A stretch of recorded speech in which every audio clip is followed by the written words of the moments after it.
You don't need to look at my face. Oh, I can actually touch the thing. Okay, I'm gonna just speak briefly about everything I did. My problem is that I did a lot of different things. It's maybe not a problem, maybe it's a good thing, but it's a problem when you have to summarize it.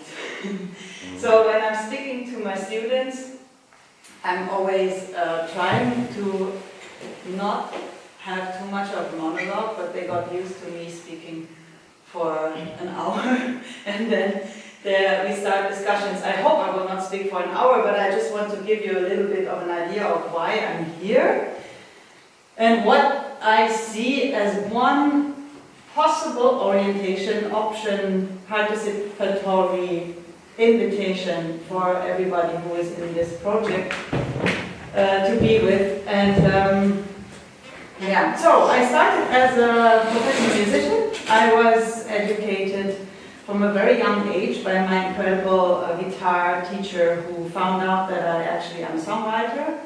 And so from a very young age, he put me in his home studio, and he basically didn't teach me guitar, but he taught me chords that would fit well together so I could compose songs with them, and then we could produce music in his home studio. So my, the coffee is kicking in my insides shaking. So my luck was that in my rather challenging family environment, I suddenly had my moment of peace and guidance, which was composing music and producing it. And that was for a long time my main focus, I would say. And I had a bit of a music career. There's songs and albums you can listen to. Some of them were internationally, on an indie level, quite recognized. And I was at that point 24, something like this, and had the luck to play with incredible musicians, mostly 20 years older than me. And I always said that I have had the luck that I could lean back on their music, because it was like the most magical carpet when you have these incredible musicians playing for you. And they gave me the option to compose, co-compose, co-produce, and write the lyrics, which was quite great, because I had my music now not only in sound, but also in words. So I'm a lyricist. And I am half Slovenian, sorry, don't worry, half Slovenian, half German. So that's why I have this interest in intercultural communication, I think, because I was forced to be with that when I was a child. And my Slovenian side, I don't speak Slovenian, but Slovenian is a very metaphorical language. And so my father spoke German with me, but he spoke German in the metaphors of Slovenian, and I think that's why I have this poetic interest in poetry and things like this. Okay, music career, check. Then I, at some point, wanted to know everything about sound, because I was very annoyed when I was in the studio and I had to tell my fellow sound engineers in a very incompetent language what I wanted. And so I studied sound engineering, and I became a professional sound engineer. I was mixing in jazz clubs and things like this, and the amazing thing is that my brain understands sound in color. So I see, when I close my eyes and I listen to something, I see this abstract, moving field of different colors. Some of them represent the tone itself, and some of them represent somehow the fabric of the tone. So when there's a lot of high notes, like for cymbals, for example, it's alright, I hope it's not your kids being in the emergency room. One thing first time. Okay. Because otherwise you would have let you go immediately, go. And so I some of them, yes, for example, like with cymbals, they are not only of color, but they are sparkling. Or they have like they have a touch to them somehow. Some are rather spiky, and some are soft, and things like this. And that's called synesthesia. That's multiple senses working together that were normally not working together. Although I think that's not a normally thing. I think we are actually all synesthetic. We just have to somehow discover that. And that's part of what I'm doing or what I want to do here. Okay, so this was then, I studied media arts. I was very busy with recontextualizing the medical image field into perception, perceptive, multidimensional, whatever you want to call it, immersive art, multisensory art. And that's a screenshot of my brain actually, and I was trying to collaborate with neuroscientists and trying to find the activity of truthfulness in the brain, which is impossible to do. You can't do that. Every scientist will tell you it's impossible to do that. But the beauty about the project was not so much that I tried to do something impossible, but that because I recontextualized the perception of the work of the people working in the field. So, for example, the engineers that were coordinating this brain scanning machine for me, they started crying. They were really touched that somebody is not going there because they want to find out if they have something bad inside their brain, but actually because they want to find something magical inside their brain. And they were so touched by that they were really like, they loved that experiment so much, although it didn't make sense in the like pure scientific way, that this spread like a wildfire, and then there were like many invitations to work with medical imagery and to recontextualize it into like an artistic understanding somehow for other people. So it was a certain form of outreach, but with science you always have to be a little bit careful, because you can easily be in the field of pseudoscience, and that's what they don't want. So you always have to find the right dialogue when you are working as an artist in the scientific field. So that's been that. I'm just moving a little bit. You have been part of it, some of you. This, I was in Brussels. I moved to Brussels because after my music and then art studies, I was sound engineering and then art studies. I had a major label band that was signed to Universal that flopped, mainly because of a long story that I'm not going to tell, but also because I could not be a product. And I found that it's very, very challenging to create authentic art and have it like commercialized as much as major labels do. And so I left after a long time. It wasn't really only my fault, it was all of us. But I left the band, and at the same time I left the country. I moved to Brussels, and in Brussels I was working with an amazing collective of different artists, and I realized that there's a wonderful addition to my world by listening to the stories of people from all over the world and people from all kinds of different backgrounds. Because there was movie makers, there was dancers, there was musicians, there was scientists, there was people from the European Commission, because I advised the European Commission at that time about the inclusion of art in science and technology. Whoever is more interested in that, I'm going to skip that entirely. Except for that one thing, so ask me later, that's what I want to say, because I have a lot of friends all over the world that might have possible fundings for things that you might be interested in. And so because I was working in a kind of network building environment, so I might have some people to introduce you to.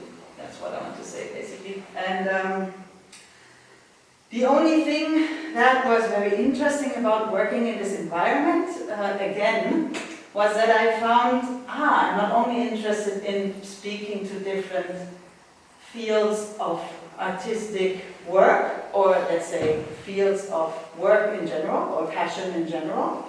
Hopefully work and passion is the same thing. But also different international backgrounds. And so I was very interested in the different cultures. What would they tell me? What are they eating? What do they like? What do they not like? And stay open and figure out how we can build a common ground. And on top of that, find a dialogue between science, technology, and the art, which wasn't always easy because all of them have different needs.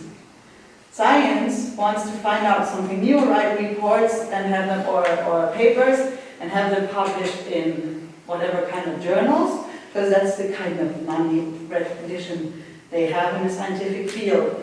Industry wants to make a prototype that they can sell on the market. And so it has some functionality aspect. So it needs to create something that you then can sell. And art, I don't need to explain what an art is to you because we're all somehow related in the art field.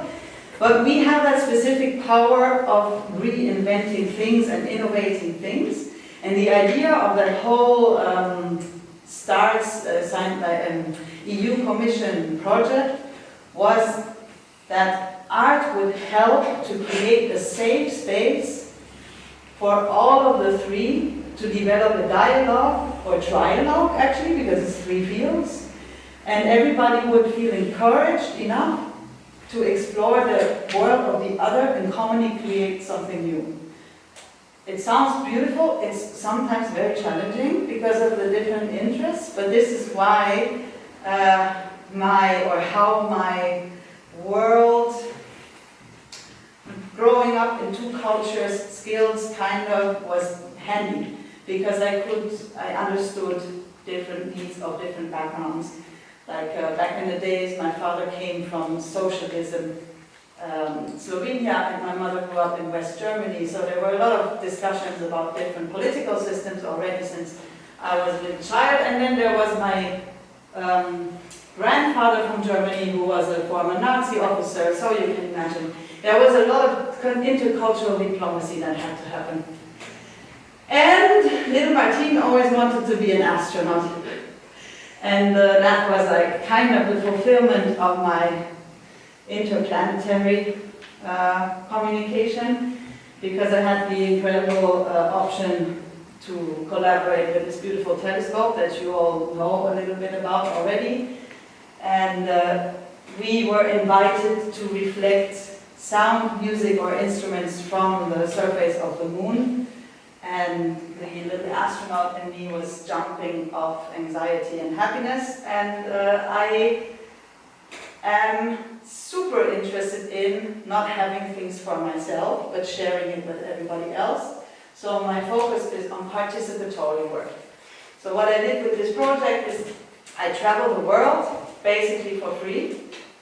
And we have a live internet connection to the radio telescope, and we invite people all around the world to bounce their voice or instrument or sound off the moon.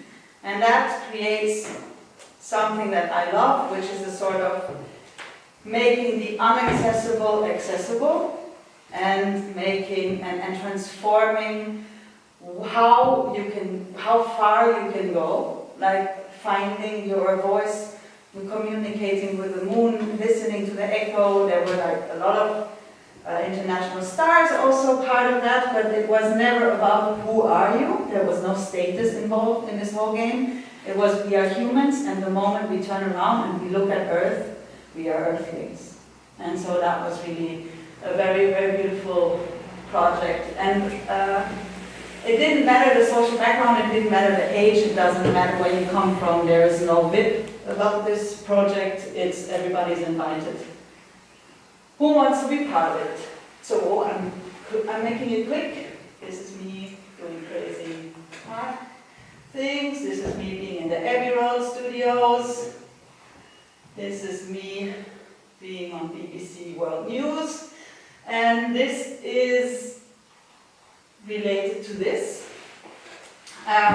which is, I was invited because I had kind of the reputation of doing things that are out of my comfort zone. I like to be challenged. I like to find ways and languages for things that are hard to explain.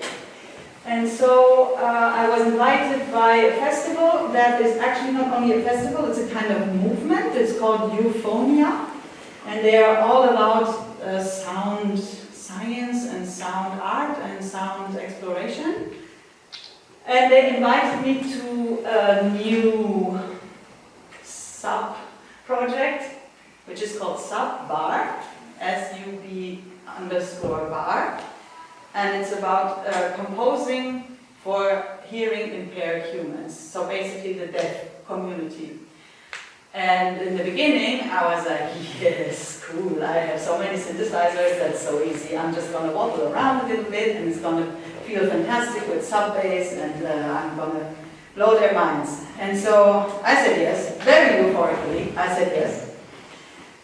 And then I did try, and I wobbled, and I made experiments with sub-bass speakers, subwoofers, and I experienced that you can literally really feel it all over the place. It's quite amazing. You can trigger feelings with the sub-bass everywhere in the body. But then I had a kind of shock moment, because I realized, wait, I'm doing something completely wrong. I'm approaching this project from a memory of a human who hears music. And then I was like, okay, good. What am I doing now? Because the thing is, I feel it's kind of unfair to compose for somebody from a point of view that they never had.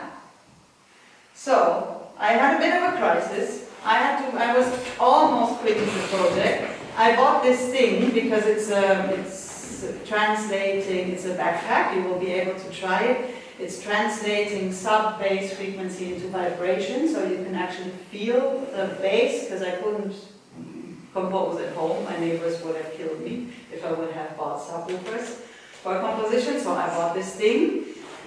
And then I was thinking, okay, so how am I bridging this? How am I making myself understand that kind of world? And because I had a long phase of experimentation in flotation pools or tanks, which is basically a kind of egg bathtub with a lid, and there's very high saltwater solution in it, and you're floating on top of the saltwater. And it's called sensory deprivation tank because it deprives you of sensory input, so there is basically no gravity. You don't feel gravity. There is gravity, but you don't feel the gravity. The skin temperature is equal to your water temperature, to the air temperature. It's completely dark, and you wear earplugs. There is no sound. You're basically in a warm nothing, or everything, or whatever you want to make of it. And I had I was very lucky that I could spend many, many hours in the sensory deprivation tank, and I traveled all kinds of places in there, and it's kind of like in deep meditation when you have visions coming to you, and sometimes it was visions that I could create, but many, many, many times it was visions that I did not trigger. It was visions of nature speaking to me, or nature inviting me to be part of a microorganism traveling through the woods and becoming air and traveling and things like this. And I was like, there is sort of a voice of nature speaking to me here, and I didn't cause it. It just spoke to me. I don't know if it was the water that you feel because you're floating. I don't know. I just know that it intensified the kind of dialogue that I always had since I was a child, resonating with nature. And then I thought, okay, so if I went to that place, I can for sure go to that other place. And I was walking around with earplugs and noise-canceling headphones for 1 week. The moment I woke up, I shielded myself because at night it was very hard to sleep with noise-canceling headphones. And I kind of cheated because at night your ears never sleep. So I wasn't always deaf, but when I was awake, I didn't hear the world. In the beginning, I was like, oh my God, I hear more than I see. my auditory sensing of the world is really, really strong. And now it kind of feels like I don't have legs anymore because I don't have ears anymore. And then at some point I realized it takes a while for the body to adapt, but suddenly I realized I feel things approaching by vibrations or by the wind or by change of light or by all kinds of different signs that you suddenly feel, which you don't feel when you are relying on one of your senses. And this is where I realized that we are doing inclusion nowadays mostly the wrong way, because we are never looking, or let's not say never is a strong word. Let's say most of the time when we are working with disability communities, we are inviting them for an adaptation to help them perceive the world of the neurotypical people or the sensory typical people, and so they could be part of our world. But when I was starting to compose for the deaf community, I listened to how are they perceiving the world, and I started talking a lot with the disability communities, really trying to find out, am I missing something? Probably, I'm missing something. And then I found out I'm missing a lot. I'm missing a lot of jokes. I'm missing a lot of great things that I would have never thought, how autistic people who I would have thought are unable to communicate write the most beautiful poetry. They cannot speak about it, but they write it. And then I found out that there is people that are making art describing their sensory overloads when they're in sensory burnout. The way to channel it is to make beautiful abstract paintings. And then I found out that people who are deaf are rapping in sign language. And so I was like, wow, there is just not enough interfacing for their world into our world. We are making so much effort to invite them into our world, but actually we have not enough invitations into their world. And so that's part of what I'm doing in this project. I want to create an interface with a dialogue with the disability community, how they can feel nature, what we can learn from them, and at the same time, how can we bring these places to people that cannot be at these places. So, making a long story short, in the end, and that's what you can feel if you want to, it takes a little bit, but I will leave the subject here, and maybe I will also bring it for dinner. You can listen to the composition that I made in the end, which, surprise, surprise, became a nature sound travel story. And it was very beautiful because I was like for days and days and days feeling to nature.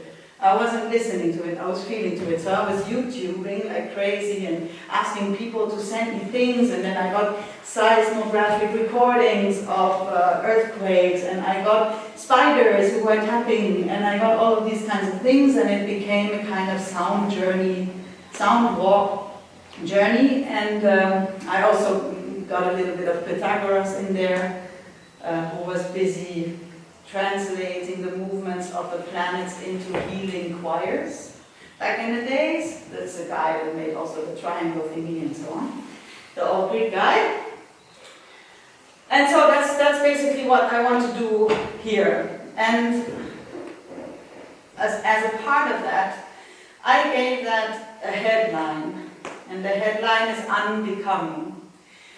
Because at some point, in my whole life journey, I realized my main problem with my interfacing is that I have conditioning.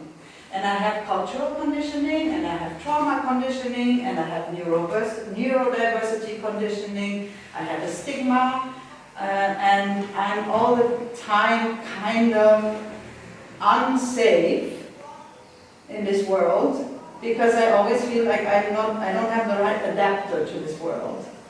And mainly that's because this world is not made for people that are not able to live in that kind of world. And there are many of us that are not able to live in that kind of world. And so I'm pretty keen on creating safe spaces and trying to find out what safe spaces are. Intercultural, interfield, if you want to say so, like in terms of what your work is. Internatural, like with nature and us. Interspecies.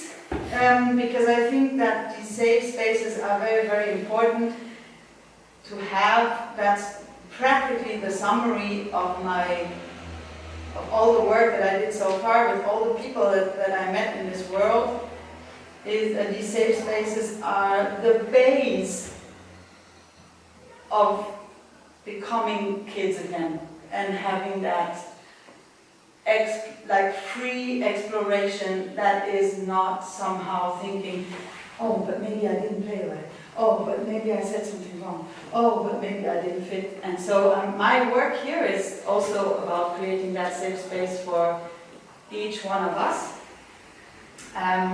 That's why I'm speaking about the needs and those kinds of things, because I think we all want to be part of this project and we all want to be somehow an interface. This project is an interface. And it's an interspecies interface, but it's also an intercultural interface. And the different ways we can communicate will help each other. And so when I was walking around in the last couple of days, I tried to see how is nature speaking to me in its various ways that are not so obvious. Because if I don't have eyes, I might not... Hello, police. I hope it wasn't your call. I might, like, if I don't have eyes, I might not see the trees dancing in the wind. And if I don't have ears, I might not hear the wind. And if I don't have, whatever, the ability to go to a place, I might not feel it. So I was thinking a lot about how can we develop, I call them sensory invitations, by creating metaphorical narratives that can bridge the one world and bring it to the other world. So I'm doing that with a lot of metaphors. I'm looking at yellow flowers that were dancing on a vertical stone wall. There were these yellow flowers and the wind made them dance and they looked like particles moving with each other. And so I was writing that story and I thought this is so amazing because the wind is actually particles, air. And now it's translated into these flowers and that's such a beautiful story. And so I'm looking at these stories and because I was so inspired by what you told me, what the lyrics of these songs are, and that they have metaphors that are representing different things. So the oak tree, the male, and the linden tree, the female, and what you spoke about, the gold and silver and all of this. So I hope that you will help me finding this kind of storytelling, because I think that in the end this will be a very beautiful addition to the book. It can also be a very beautiful addition to translate it in different sensory experiences. So we can make the wind, that is like basically controlled ventilation, play melodies, or we can make it vibrations. We can make all kinds of different exhibitions. When they are connected to storytelling, they can survive and transcend they can survive and transcend technology, but they don't have to. They can use technology as a kind of widening the field. And that's why I came here without any recorders. I'm a super geek. I'm teaching that, but I'm like, I want to share.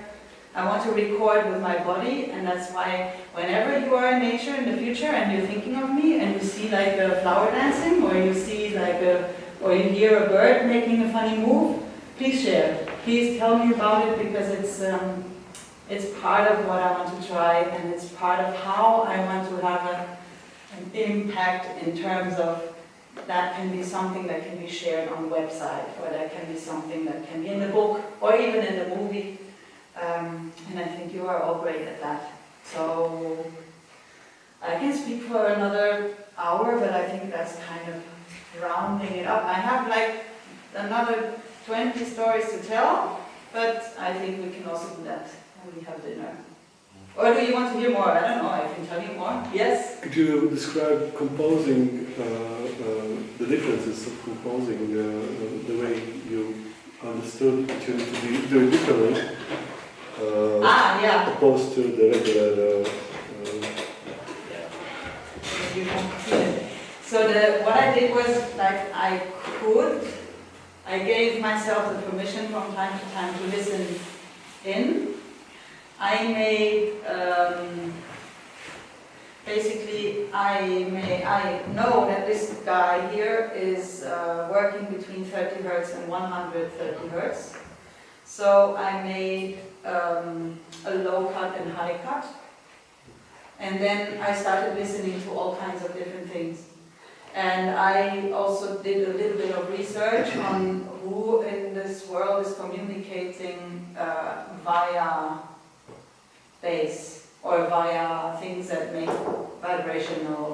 creates vibrational things, sounds. And I learned about spiders actually have harmony in their web, and they notice the wind is playing the web, and they notice that there's a fly because it's a different harmony, and that's where they go.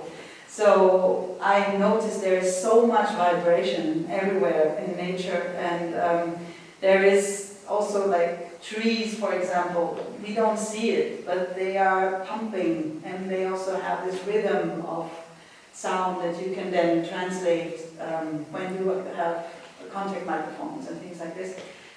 And so I went into this vibration research story that didn't follow any musical rules. So I went more, it was more like movie editing, but feeling. So I cannot really compare it, because it was something completely new to me, because I on purpose wanted it to be something completely new to me. So of course I had a kind of feeling, okay, so now this happens, and I have an intuition that there should be a new sound, like new, it's not a sound, it's a feeling, that there should be a new feeling now. So I kind of compose, you could call it compose. But in a way, but actually it was, I was tripping. I was tripping on sensations all day. And then I was like, okay, what kind of sensations am I curating in their order, in their magnitude of sensation? So for example, I don't want to spoil what I was, anyway, I'm going to do it. So there are there's an earthquake, for example, and it starts very tiny, and it becomes very massive. And then it gets tiny again. And after that, it's such a wave, it's such a sensation. There was tininess that should follow. It felt like I don't want to overwhelm you with that feeling, because in the end, you're not going to wear the sub-pack. But in the end it was 4 subwoofers that were playing a room. And people were lying down mostly. They did that that's what you can see here. They were really, really going for it, most of them.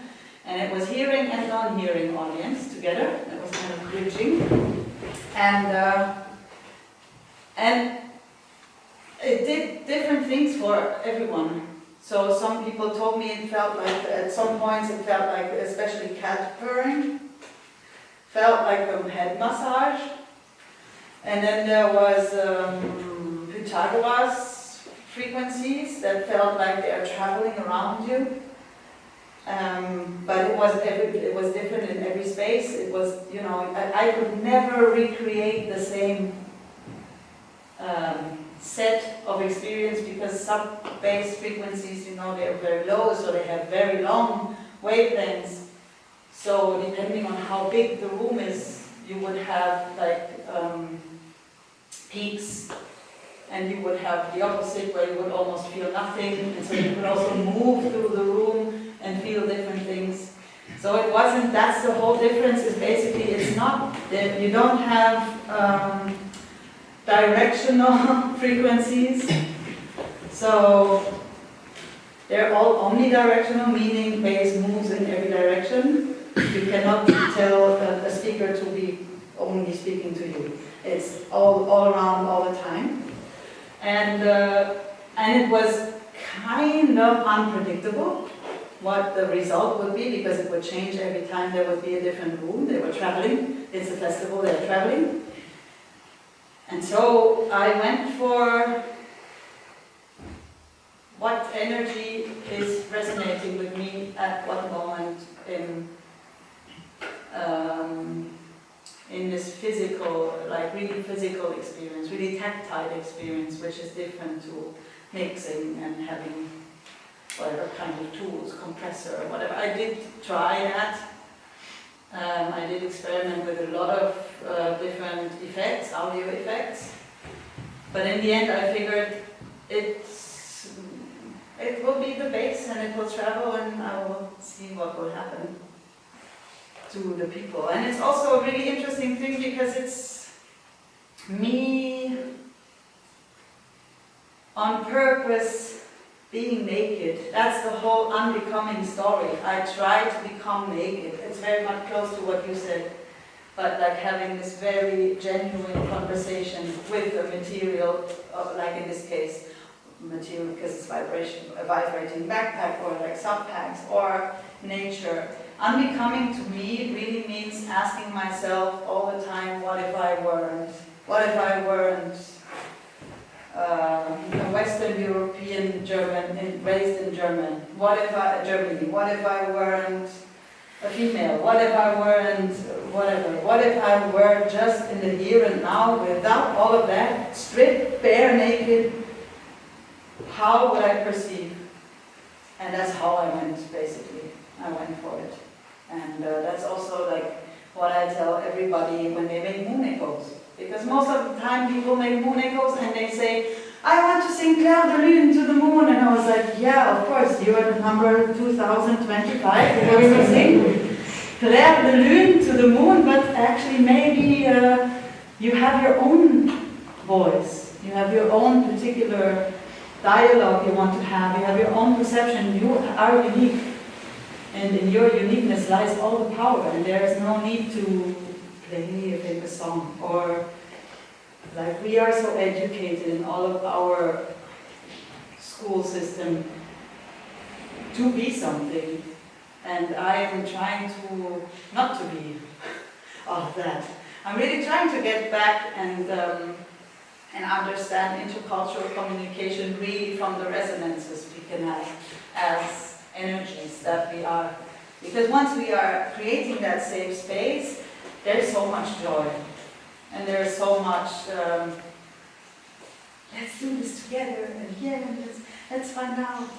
And I want to learn from you because you know something that I didn't know before. And it's not like, oh, I shouldn't tell that I never used that kind of microphone and I don't know how to touch it. And when there is more unbecoming in a room, so more people are in that safe space, there will also never be, I will not teach you because I'm scared you will be better than me. Because when you have more experience than the other, that's my experience with education, it's great when they get better than you. That's your goal. Your goal should be to empower and not to make people feel weaker. It's not my phone. Hello. And it's God calling. Yeah, so long answer to a short question. And were these subwoofer speakers all playing the same signal at the same time, or Yeah. did you? Okay. Yeah, I did. We did. It was twice stereo. So I did compose in stereo because I had to make. I mean stereo. In the end, it's mono because it's this thing.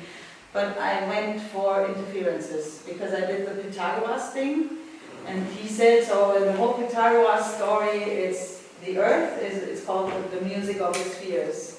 So the Earth is the center, and the planets are moving around the Earth, and they have, because they were observable, they have frequency, because they are always coming back.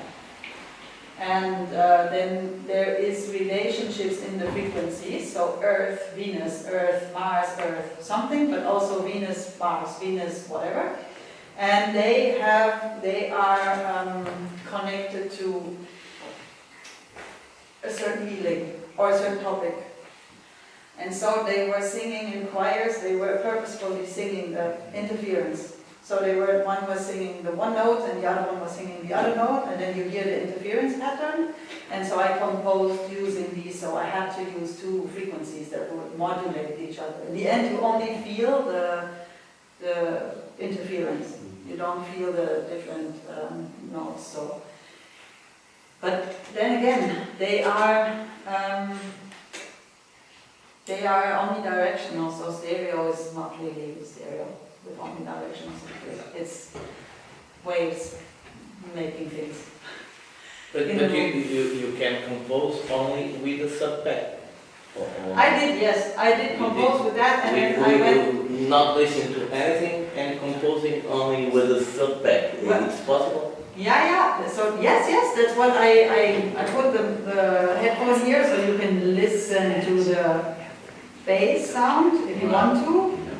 But I composed without hearing at all. Without hearing? Okay. And I went into these places, so I had the luck that I had some collaborators in theaters, and they had some movers, so I could from time to time, or also cars, I could from time to time go and test the vibration. But I really, on purpose, I did not listen. It was not about listening, it's not about listening. But you can hear it if you want. And did you perform live, or it was all pre-recorded, or both? I did not yet perform live. It's a Creative Europe project as well. And they are collaborating with the University in Vienna, I think. So they are also making a lot of research, and they're doing workshops. So they do live. They play live. And there is also now a booking agency that is created for hearing impaired artists to be able to tour in that format. And so I think we are by now a catalog of something around 200 artists that are composing.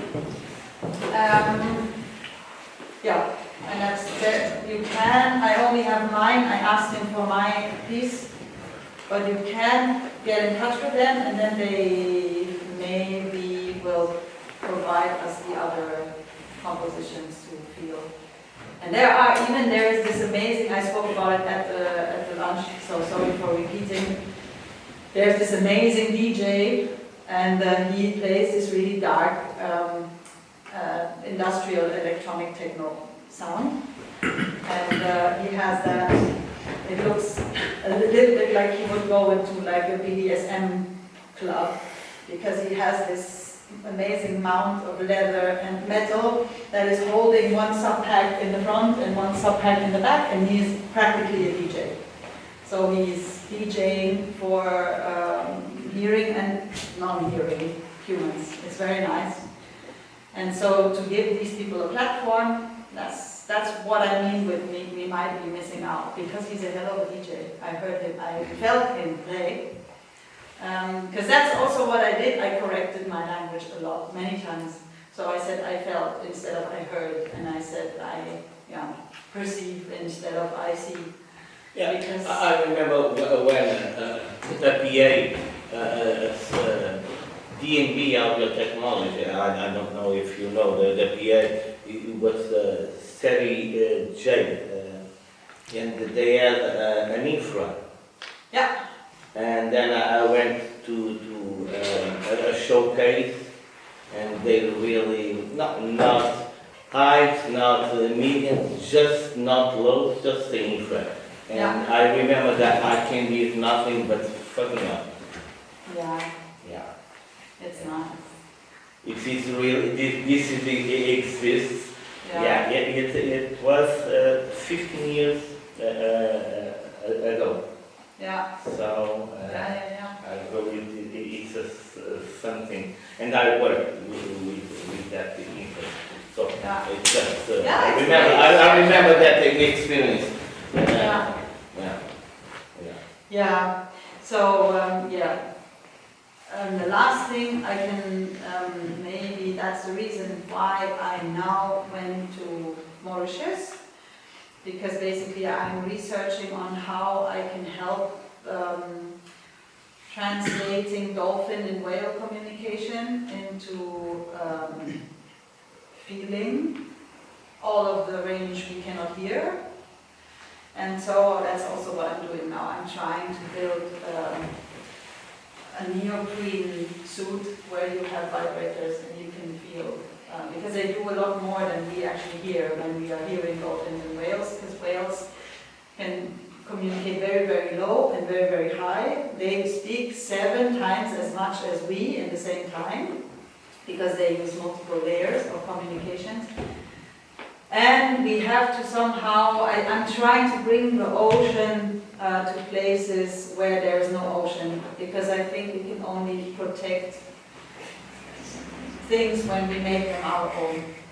So that's why I'm there. I had to go to an ocean.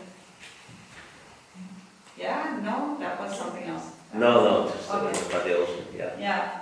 So that's it. I don't want to steal too much time because you also want to say something more. So I would be done. If you want to feel that, I will just leave it here. And it's just press play. Yeah. So here that's my computer, and there is a sound file on it. It's all mine. Go away. Go everything. I will just quickly check that it's not going to like blow off your spine, because I didn't check the volume. And but for the rest, I will be done. You can continue with whatever you want to speak about. Martine, I have a question. Yes. How you research, or others how research, how these subwaves affect human health? There is a huge research for many, many years already. There were also there's also bad things that have been done with subwaves, and there is in multiple fields. So one is about even actually ocean protection, because we are disturbing the communication of whales with our big container ships. They make too much noise, and there is a beautiful book about it that I can maybe forward you if I'm in Mauritius. I will find it back. And there are multiple, for car research, how you feel vibrations in a car, how to cancel out subways. So there is a lot of research fields that are busy with how subways affects your health. In a positive and negative way. This effect is the both, yeah? Yeah. Positive. Yeah, because there is also, I don't know, it's a little bit of a woo-woo thing, but there is this thing that's called the hum. Yeah. And it's a low bass frequency that is perceived by various people around the world, and nobody knows where it's from. And there's a whole, like, it's alien, it's whatever, there's a whole theory about it. And there are researchers busy with the hum, because some people cannot live where the hum is, so they have to relocate because they cannot stand it. Yeah.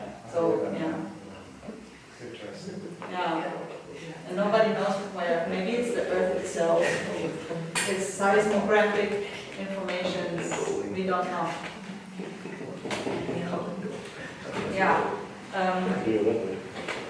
So I will just do that quickly. Normally, the subs are for the good. The most of the subs, the lower frequencies are used to realize. Yeah. But it's not. It depends on not the volume, the decibels, because low frequencies in the high decibels can destroy, of course.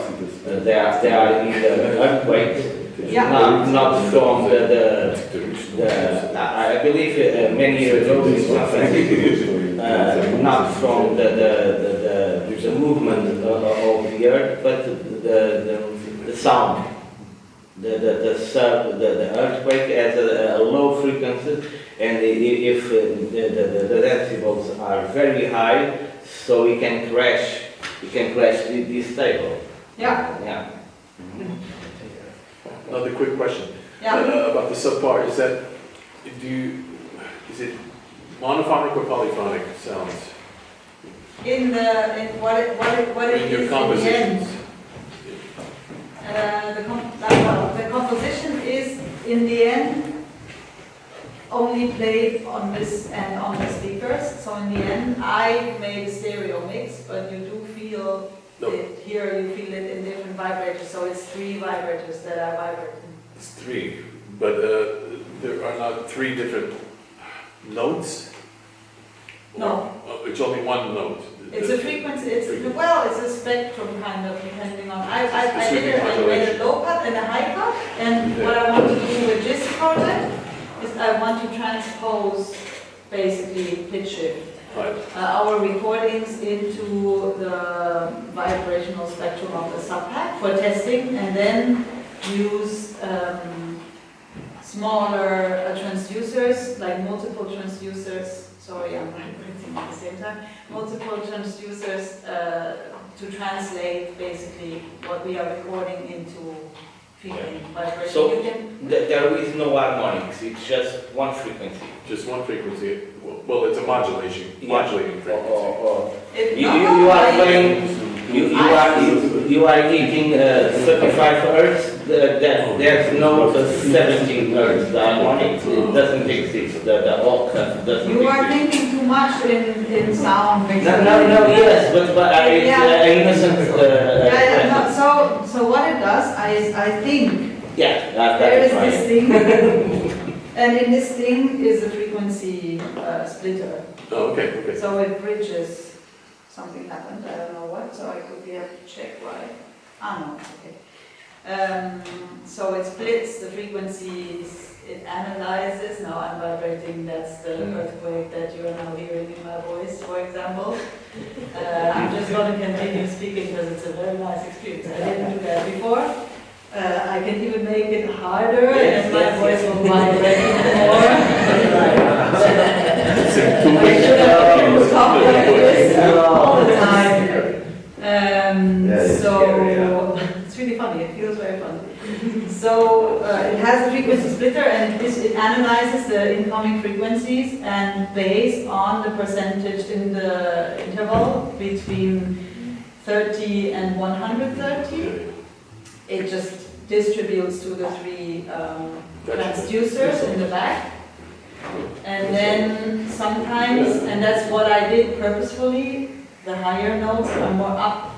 You feel them more up, the higher frequencies. The lower ones you feel more down, but that's in this interface. That's not in the sub-bass speaker interface. So that's... It's a modulated frequency, like you said, really, isn't it? It's Yeah, frequencies between 30 and 130. Yeah, in this case, yes. It's roughly 2 octaves that all the action is going on, but sorry to speak in that's okay. audio. So you have a frequency divider that's a pitch shifter, it's a kind of, it's not even a shifter, it's a divider. Yeah, it's a It's divider. different things. Distributor, yeah. It's dumbing down the audio pretty much, the full spectrum audio, and that's what gets input into your sensory, either the sub-bass or into the back. In this case, it's but we had, I didn't say that before, we had frequency restrictions. So we have been told in advance that we should compose, I think it was between 30 and 170. And then I said, okay, I'm gonna make, like I will add these 30 hertz on top. Yeah. And I will make experiments, and if I feel it very differently, then I will use it, and if I don't feel it very differently, I won't use it. And I figured that the 30 hertz difference gave me more transparency, but mainly hearing. not really feeling. So that's why, because it's really about tactile sensation. So that's Yeah. why, like all that was my point of frustration, because all of my knowledge that I had before, even my engineering knowledge, was at a place where I was like, I don't know, it's not working, so I have to do it in a different way. So I started really explorative. I started doing things without thinking, and I just listened. I felt through stuff instead of thinking in like musical terms or frequency terms. I just felt like, how is it feeling? And I found that it's very like the translation of the sub-pack to the subwoofer, feeling in the space, is pretty accurate. I was quite amazed. But tactile is also your whole, like, you can make your ankles vibrate, you can make your knees vibrate, you can make your hips vibrate, you can make your chest vibrate, but making it that accurate, you need like a way more. I mean, it wouldn't be 4 subwoofers in a room that constantly changes, you know. It would have been one experiment that always stays the same, and like the room around stays the same. So you would know, there's this frequency happening at that place when you stand there, and that's what I can trigger. So because of knowing everything will change and things will kind of somehow float, I had to think in terms of like tactile sensations. That would be triggering something all over you.